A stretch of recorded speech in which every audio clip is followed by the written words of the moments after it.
Gracias, presidente. Pues usted va a una unidad, tal vez a quien le toca uno de los problemas más graves del país, que es el tema de la deuda pública, que pues ha sido creciente y que se ha sustentado por varias décadas, un crecimiento, para ahorrarme palabras. Pero la realidad es que en este momento, o para 2016, la deuda llegará a 8.472.000 millones de pesos, casi 2 veces el presupuesto total del país. Pero en contraparte tenemos un crecimiento muy bajito, mediocre, con además y como consecuencia de ello niveles de inversión muy bajos.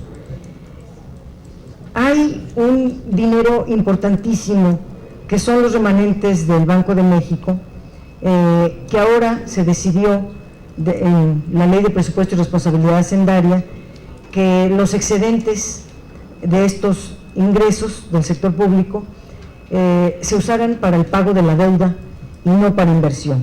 Y se vuelve entonces un círculo vicioso: no invierto, no crezco, y si no crezco me endeudo, y es un círculo del que no se sale. Los remanentes del Banco de México en 2014 fueron de 31.449 millones de pesos que fueron entregados al gobierno federal, y de acuerdo al presupuesto de egresos de la Federación, al paquete económico 2016, el 70% de estos recursos se utilizarán para el pago de la deuda.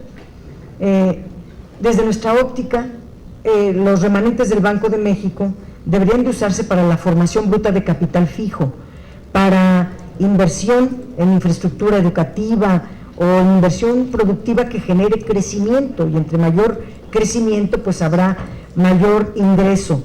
Entre más alta sea la inversión, pues mejor será el crecimiento económico, y eso puede mejorar todo.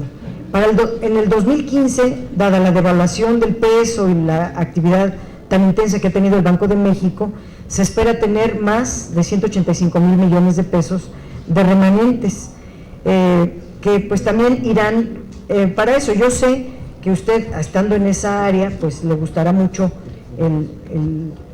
que se utilicen estos recursos para eso, pero en un contexto de alto déficit y de bajo crecimiento, y siendo usted, con el currículum que nos acaban de dar aquí, que tiene un currículum impresionante, ¿económicamente usted ve lógica esta decisión? Por su respuesta, gracias. Muchas gracias por su pregunta, señora Padierna. Tiene su labor.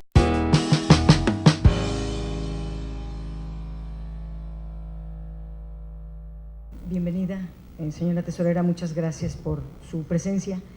Yo quisiera decirle que en términos generales las modificaciones que grosso modo se han explicado aquí y hemos podido leer grosso modo también todavía, parecen todas muy aceptables, solo que llama mucho la atención y me parece un tema muy grave que, bueno, primero no implica nuevas funciones para la tesorería, ninguna modificación a esta iniciativa, pero sí incluye una figura que se llama auxiliares de la tesorería, donde se incluyen a los particulares.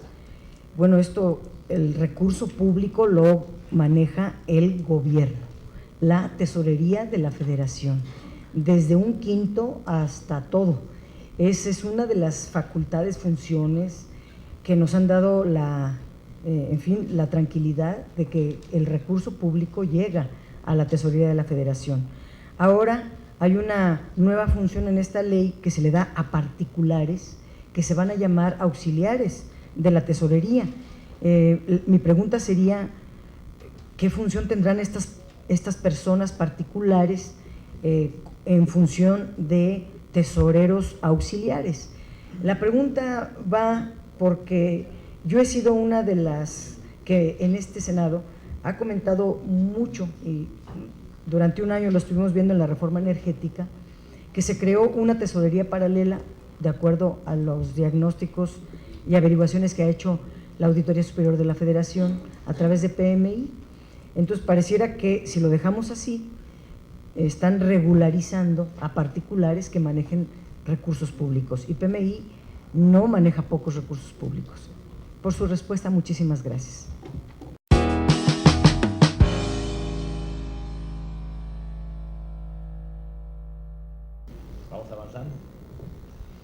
uso de la voz la senadora Dolores Padierna.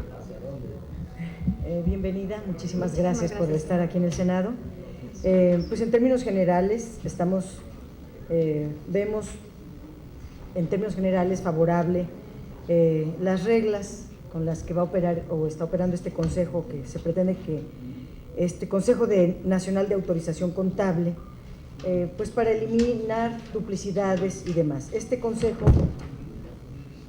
como usted lo acaba de mencionar, pues va a asesorar a los entes públicos, va a emitir recomendaciones y se adicionan cosas que me parecen positivas, como los requerimientos de información, lo que le llaman ahora el estado de actividades y el estado de flujo de efectivo, todo lo cual se considera pues conveniente, y son elementos que no estaban antes en la ley y que me parece importante que los hayan incluido. Sí llama la atención que, por ejemplo, el estado de actividades, ustedes lo homologuen a ingreso, gasto, utilidades, como si se tratara de una empresa privada y no de un ente público. En fin, yo le preguntaría eso. Y lo otro es lo que también preguntó el senador Cordero, o le haría dos preguntas. Una, esta de que una facultad que ha tenido la Secretaría de la Función Pública, pues es revisar el desempeño del resto de las dependencias. Ciertamente cada dependencia, a través de su órgano interno de control y su propia estructura, tiene su propia supervisión de su desempeño, pero esta modificación única y exclusivamente nos lleva a pensar que es otra medida más para centralizar funciones en la Secretaría de Hacienda, funciones que tenía antes la Secretaría de la Función Pública. En tanto esta no desaparezca, ya sabemos que el presidente Peña Nieto presentó esa iniciativa, pero no transitó, estamos a mitad de gobierno, o sea, ahorita estar anulando facultades de la Secretaría de la Función Pública ni es prudente ni es conveniente, y yo le preguntaría bajo qué lógica hacen esta centralización de funciones en la Secretaría de Hacienda. Por el otro lado, preocupa que en el artículo 29 eliminen un criterio de evaluación de las obras públicas, que es algo sumamente importante, porque en el artículo 29 dice, las obras que están en proceso se tienen que registrar y además tiene que haber una cuenta por obra y se le va a dar vigilancia a esta cuenta, todo lo cual nos parece muy bueno, pero ustedes eliminan una frase que sí viene, en la iniciativa, no viene en la minuta o lo que está aprobando la Cámara de Diputados, que es una frase que dice, la cual reflejará el grado de avance en forma objetiva y comparable. Esta frase, si se queda en la ley, pues obliga a cotejar que la cuenta contable se corrobore con la obra, porque si no, pues podemos ver una cuenta, pero puede haber obras fantasma. Esta frase es sumamente importante, nos parece, y no debe de eliminarse. Esas dos observaciones yo le pediría profundizar, a reserva que desde luego debamos nosotros leer con mayor profundidad,